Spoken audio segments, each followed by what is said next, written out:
जांच है सीबीआई की जो हो रही है, मैं उसको अभी बताता हूँ कैसे लगी। पर ये जो नकली जांच के आदेश कर दिए, इस जांच पर अभी अपने नेताओं के होर्डिंग लगा लगा कर मुख्यमंत्री का धन्यवाद दे रहे हैं। तो अफसोस, मतलब कितने विरोधाभासी बातें हैं कि पहले कांग्रेस के नेताओं के पुतले फूक रहे हैं कि सीबीआई जांच की मांग नहीं होनी चाहिए, और सीबीआई जांच की मांग मान ली तो अब नेताओं की वाह कर रहे हैं। तो ये उसकी बात ये है। दूसरी बात, सीबीआई जांच की मांग मुख्यमंत्री जी ने, आप खुद समझिए, सभी पत्रकार साथी हैं, अपना अपना विवेक सबका है।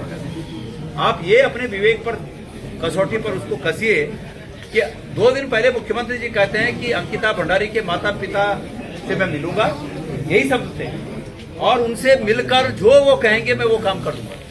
ठीक है, अंकिता भंडारी के माता पिता को मुख्यमंत्री जी ने इंतजाम किया। पहले तो मुख्यमंत्री जी को उनके गांव जाना चाहिए था मिलने के लिए, लेकिन उनको देहरादून बुलाया, वो देहरादून आए, और देहरादून बुलाने के बाद उनसे कहा कि आप क्या चाहते हैं, वो एक कागज लिख के लाए थे।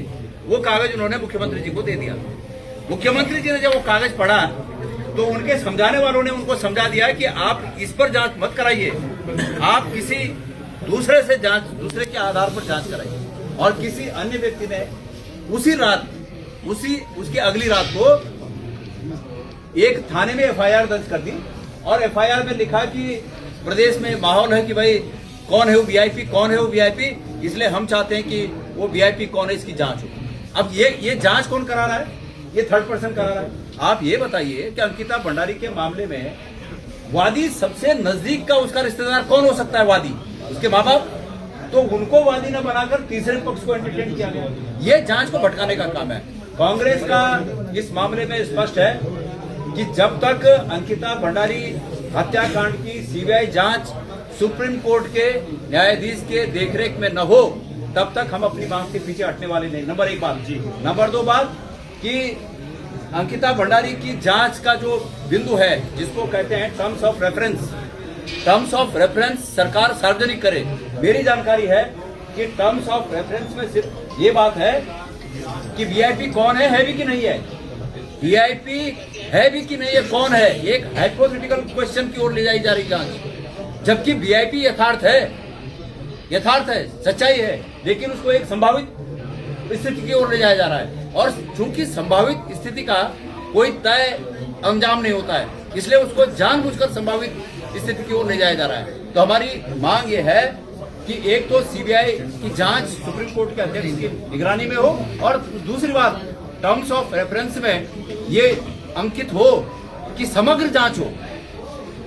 पटवारी के पास शिकायत से लेकर और आज तक जो सजा हुई, उन तमाम बातों का, उन तमाम चीजों की जांच हो, और दोबारा से ओपन। हाँ, जिन्होंने सबूत पिटाया वो सब आगे, उसमें सबूत पिटाने में मुख्यमंत्री जी है। मैं ओपन कह रहा हूँ आप लोग के सामने, मुख्यमंत्री जी है।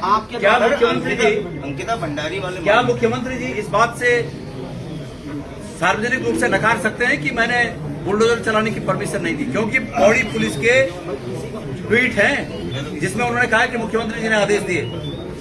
उनके विधायक के ट्वीट हैं, उनके स्वयं के ट्वीट हैं। तो ये सबूत पिटाने की कार्रवाई थी, और इसकी जांच देखिए। इसमें ये हाई प्रोफाइल मर्डर केस है, जिसमें कोई ना कोई, हम ये नहीं कह रहे हैं कि जिनके नाम आ रहे हैं वो हैं कि दूसरे हैं, लेकिन कोई ना कोई वीआईपी है, सत्ता पक्ष का कोई बड़ा नेता है, जिसके लिए उस लड़की की जीवन को समाप्त कर दिया गया, उसकी बलि दे दी गई। अंकिता भंडारी वाले मामले में अगर कोई पत्रकार अपने विचारों को रखता है या उसको सोशल मीडिया पे एक्टिव करता है, या फिर बात की जाए, हमने कहा है, उसे जेल नहीं दिया जाता है, पत्रकारों को नोटिस नहीं दिया जाता है, चाहे ये मामला हो, क्या कदम उठाते, चाहे सुखवंत सिंह जी का मामला हो, चाहे प्रदेश में किसी भी प्रताड़ित का मामला हो, अगर मीडिया के किसी कर्मचारी के साथ, किसी पत्रकार बंधु के साथ, या किसी जो अपने पर्सनल ब्लॉग चलाते हैं उनके साथ अगर सरकार ज्यादती करती है, तो कांग्रेस पार्टी उनके साथ जो है खड़ी रहेगी, और उनको जो भी न्यायिक मदद की आवश्यकता है, कांग्रेस पार्टी उसके लिए तैयार है। धन्यवाद। एक सवाल है